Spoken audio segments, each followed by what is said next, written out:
मंजूलाल घृत लहरे और लता घृत लहरे के स्वर में टीसी म्यूजिक पर सुनिए यह गीत। कतिका मैं बखान करां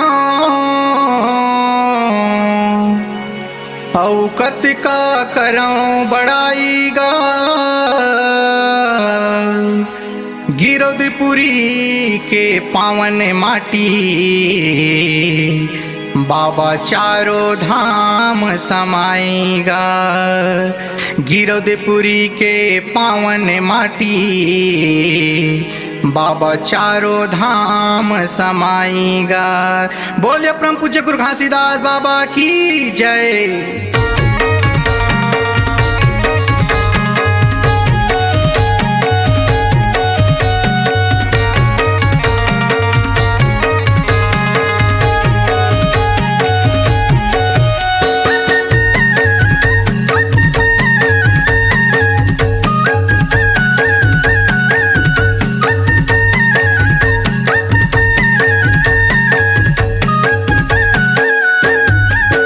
चारों धाम बन गए जी, चारों धाम बन गएगा, चारों धाम बन गए जी गुरु बाबा और गिरदपुरी चारों धाम बन गए ना। चारों धाम बन गए जी, चारों धाम बन गएगा, चारों धाम बन गए जी, चारों धाम बन गएगा गुरु बाबा और गिरदपुरी चारों धाम बन गएगा।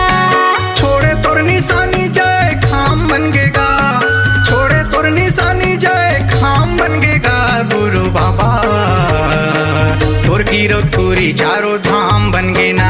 चारों धाम बन गए जी, चारों धाम बन गएगा गुरु बाबा तोर गिरदपुरी चारों धाम बन गए ना। चारों धाम बन गएगा, चारों धाम बन गए जी गुरु बाबा तोर गिरदपुरी चारों धाम बन गए ना।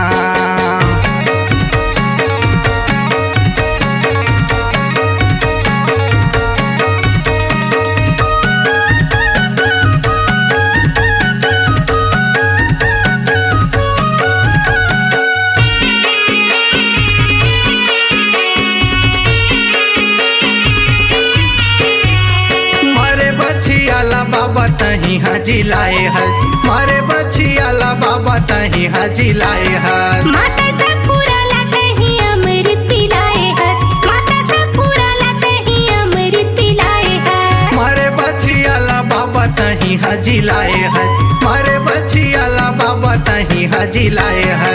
माता सतपुरा ला बाबा अमृत पिलाए है, माता सतपुरा ला बाबा अमृत पिलाए है। सत्य कर महिमा महान बन गएगा, सत्य कर महिमा महान बन गएगा गुरु बाबा तोर गिरदपुरी चारों धाम बन गए ना।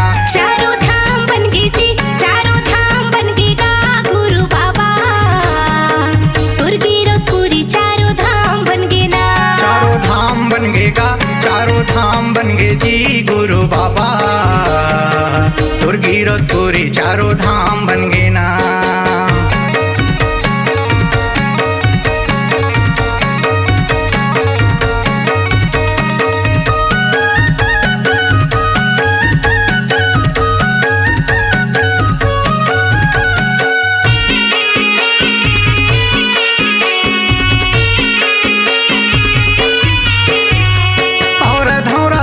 तरी धुनी लरमाए है, और धौरा पेड़ तरी धुनी लरमाए है। धन है वो आँखी जेन तोर दर्शन पाए है, धन है वो आँखी जेन तोर दर्शन पाए है। और धौरा पेड़ तरी धुनी लरमाए है, और धौरा पेड़ तरी धुनी लरमाए है। धन है वो आँखी जेन तोर दर्शन पाए है, धन है वो आँखी जेन तोर दर्शन पाए है। तोरे दर्शन जिया तरसेगा, तोरे दर्शन बर जीरा तरसेगा गुरु बाबा तोर गिरदपुरी चारों धाम बन गए ना। चारों धाम बन गए जी, चारों धाम बन गएगा गुरु बाबा तोर गिरदपुरी चारों धाम बन गएगा।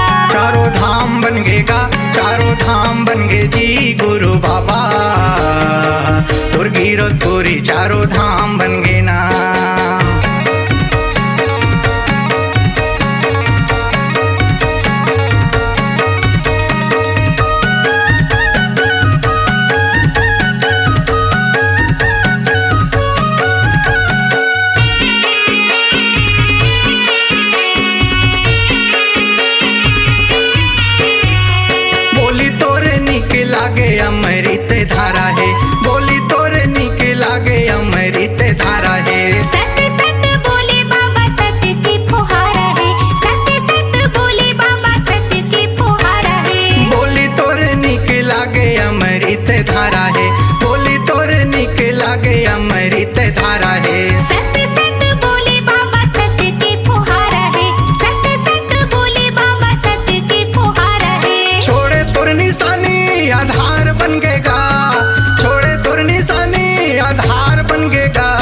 गुरु बाबा तुर कीरतपुरी चारों धाम बन गए ना। चारों धाम बन गए जी, चारों धाम बन गए गा, चारों धाम बन गए जी, चारों धाम बन गए गा गुरु बाबा तुर कीरतपुरी चारों धाम बन गए गा। चारों धाम बन गए गा, चारों धाम बन गए जी, चारों धाम बन गए गा, चारों धाम बन गए जी गुरु बाबा तुर कीरतपुरी चारों धाम बन गए ना।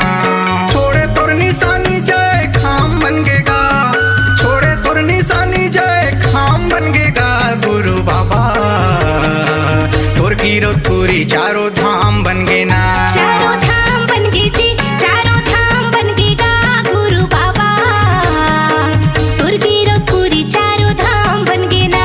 चारों धाम बन गए गा, चारों धाम बन गए जी गुरु बाबा तुर कीरतपुरी चारों धाम बन गए ना।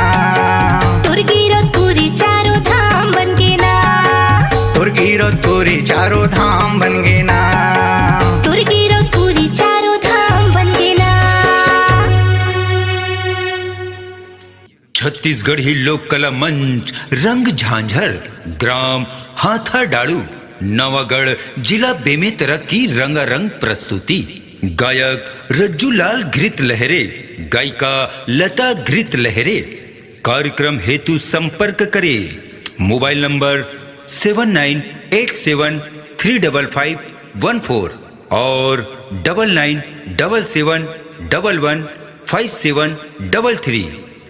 अपनी आवाज को दीजिए एक नया मुकाम। डिजिटल रिकॉर्डिंग की दुनिया का जाना पहचाना नाम स्वरांजलि, जहां गूंजती हैं ध्वनियां अपनी माटी की सौंधी सुगंध के साथ। छत्तीसगढ़ी संगीत के विविध रंग जो पहुंचाते हैं पूरे प्रदेश में डिजिटल रिकॉर्डिंग के संग। स्वरांजलि स्टूडियो नेमीचंद गली नंबर 2 गंजपारा रायपुर।